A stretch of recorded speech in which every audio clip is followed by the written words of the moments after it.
Jordan went down, obviously a lot of the guys in the field were struggling emotionally.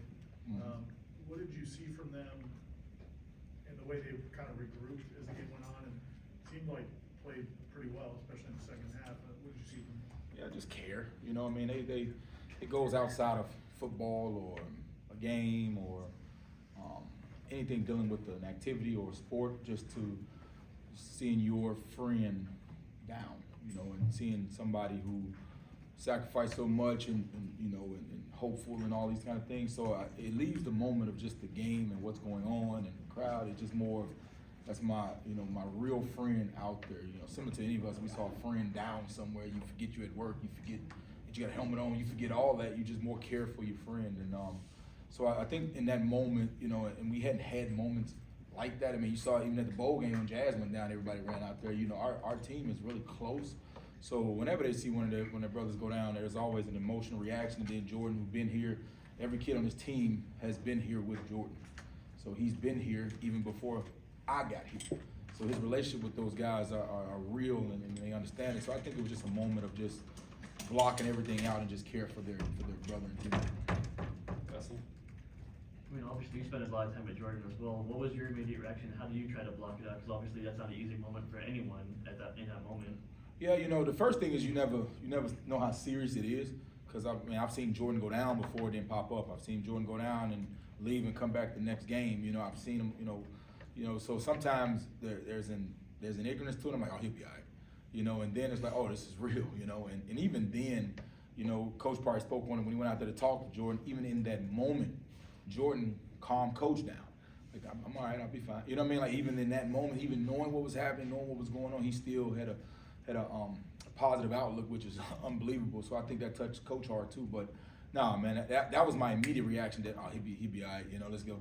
He was wrong. He might have did something simple, but then his response going forward, as you seen him in the hospital with his teammates, texting us, texting his team, texting Coach. He read a text at the team meeting yesterday. So, you know, he eases the team just like he's done with his play, with his style of leadership, all of it. So, you know, that was my immediate reaction. Chris?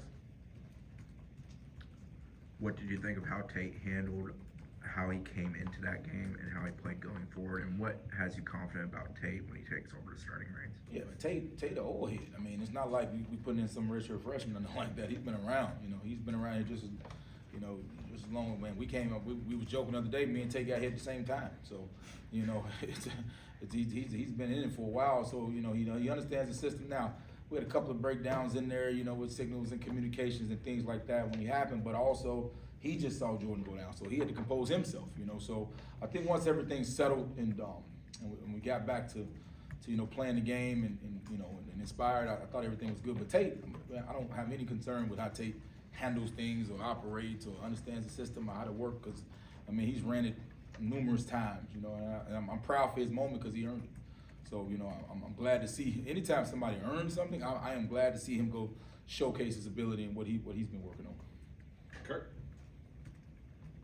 How are things for Tate and for y'all, the offensive staff? How are things different now with knowing going into the week he'll be the guy instead of like getting thrown into it like he did Saturday when he did? Not much difference. I mean, like we say, he knows the system. He understands it. You know, we'll tweak some things that kind of go to his skill set. Where, you know, they are two different, they're not different players, they're different people and different ways to handle things, the way they see things and things like that. So I don't think anything goes as far as planning. It's just more he gets the phone calls of, what do you like? You know, when you're the main guy, and then like when you Jordan, we would call Jordan throughout the game plan. He'd be sitting up in the office and saying things that, you know, he'd be suggest things or things he feel comfortable with. So you just get those questions to kind of tailor it to things you're seeing on film and things that you feel comfortable with and who you feel comfortable with and who you want around you and things of that sort. So he just gets to a little bit more say-so in that. But I mean, as far as the game plan, he's always a part of the game plan because he still always has the ability to go play. He's been our next guy. So, you know, none of that really changes drastically. It's just he gets a little bit more say-so on what he feels comfortable with.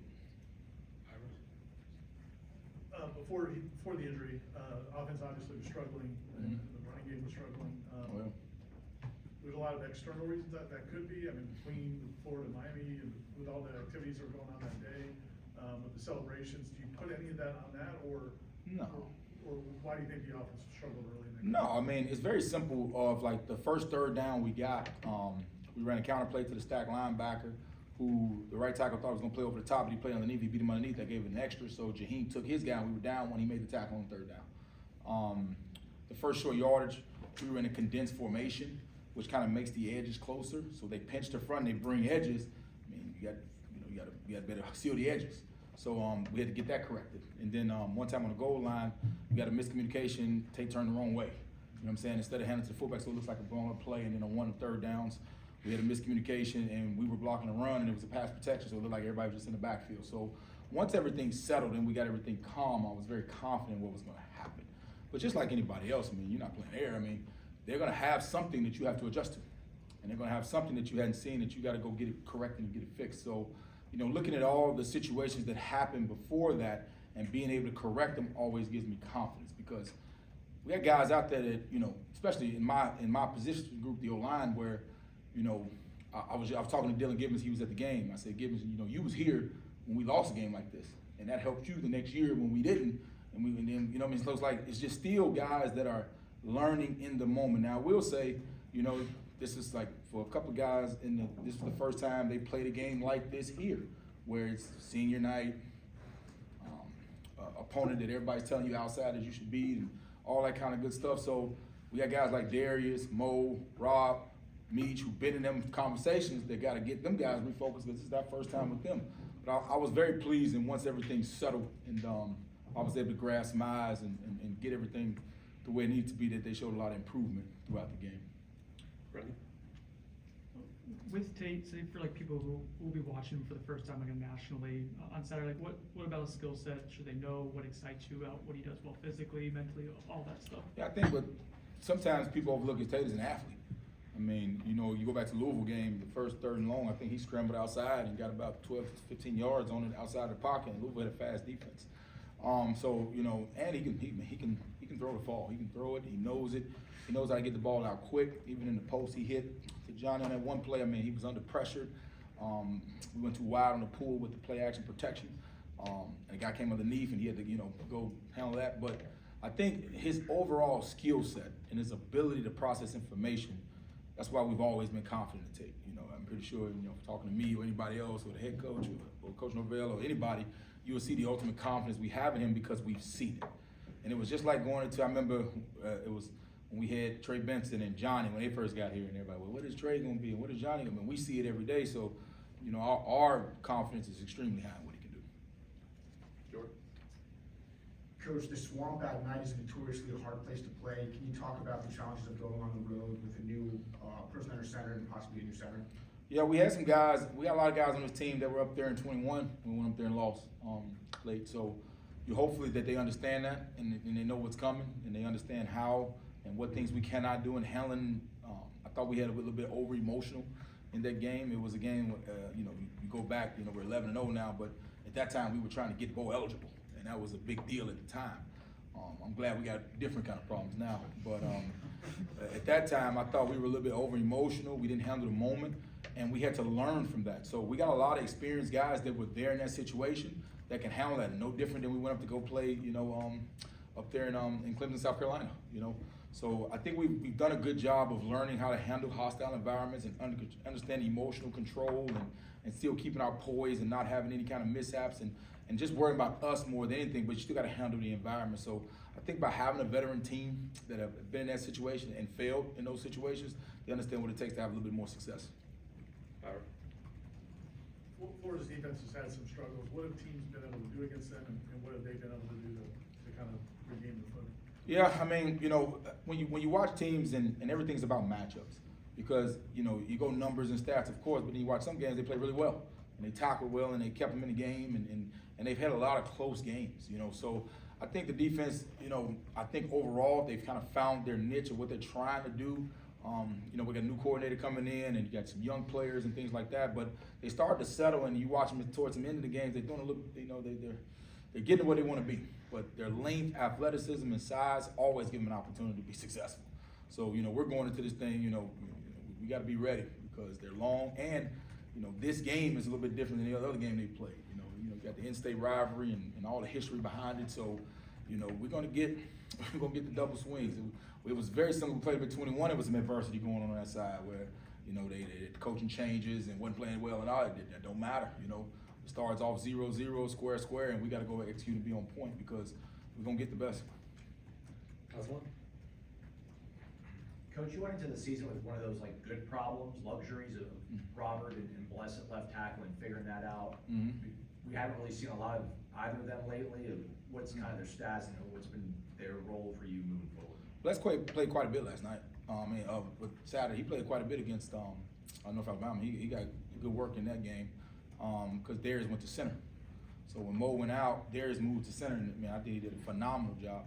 And Bless came in and got KJ some work. So we rotated. I mean, in that game, I probably rotated just the one because I didn't use Rob in the game, still giving him some time to heal up, but he was available if I needed him. And then we put Darius at center with Mo going down, and then Bless and JB took the blunt of the work. So, you know, I still have ultimate confidence in them. And those guys are still learning too because this is Bless and JB's first year starting for me going through a season. So they're learning some of the lessons that those other guys had to learn in previous years. Whether it be making sure you focus, making sure you understand what you can get in certain situations. So I love some of the mistakes they're making because they're not having to go through what Darius and them went through because when they made those mistakes, we got our teeth kicked in. And it was very detrimental. So they're making those mistakes and we're still having some success. So they have to learn through the adverse moments, but still not hurting older guys. It's like, hey man, we can't do that. So I've been pleased with their progression throughout the season, and every time a new issue comes up, I like they're attentive to get it fixed so we're able to show improvement as we go. So just going through that journey, I'm glad, you know, I'm getting them the experience they need so we can still have some success because those guys that like to be back with us too. Brendan? Brock was able to get a few series out there. I guess how would you assess he did with the time he got? And I don't know if you care to comment on the touchdown celebration. He looked a little stiff in the shoulders. You gotta give him a little sauce. But no, man, Brock is a ball player. I can't, you know, talking about as far as getting thrown in there, processing information, not having mistakes, and I gave him, you know, a little bit of we were in the offensive meeting, I gave him a little bit of talking because, you know, on that play we don't pull the ball, but I think he knew what he was doing. You know, he wanted to go score, so, you know, I think he had a little bit of that in him. But no, I like Brock, man. He's smart, tough. He had to come through some adversity, you know, was limited a little bit, and now he's back in that thing, healthy and ready to roll. And what I love about Brock is he stalks Coach Tokarz. Anytime we have anything, he'll make Coach Tokarz come in his office and restart it and reteach it and keep doing it and keep doing it. And you love players that stress coaches. You know, like, hey man, I want you to be on my back about things you don't know because at the end, you control your destiny of your career. I'm here to assist and I'm gonna coach you hard, but if I'm missing something or you feel like you ain't got it, come stress me, come stalk me, and that's what Brock does. I mean, he put that heat on Tony to make sure he knows what's going on and understands it. So I'm loving what I'm seeing from his development. He's also, man, I was a little surprised how he got out there and ran pretty good too. You know, he got some speed on him. So I think, you know, I give him a hard time about his mustache right now. I don't like it, but I do think, man, Brock's gonna be a special player for us. One more for Ira. The backs up and down had a really good game the other night, very productive. Sam is a guy that, you know, a lot of people haven't seen yet. He's a freshman. How pleased were you with him in that game, and is he a guy in these last few games that he could become a weapon for this offense? Yeah, man, Sam, you know, one thing he has an elite speed. Track guy in high school, you know, and could really run.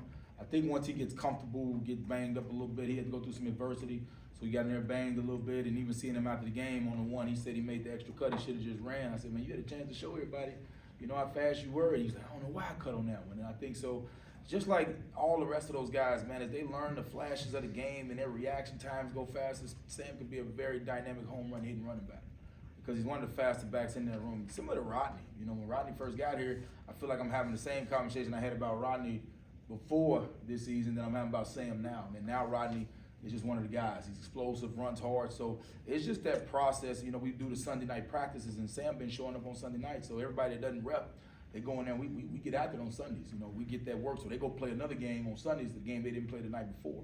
And he's been flashing in that. So he earned those carries because if you're not flashing that, we're not going to give you those carries. We got some other guys we can go in there. So I think as he continues to progress and trust his speed and start seeing the flashes and reaction, he can be a special back for us.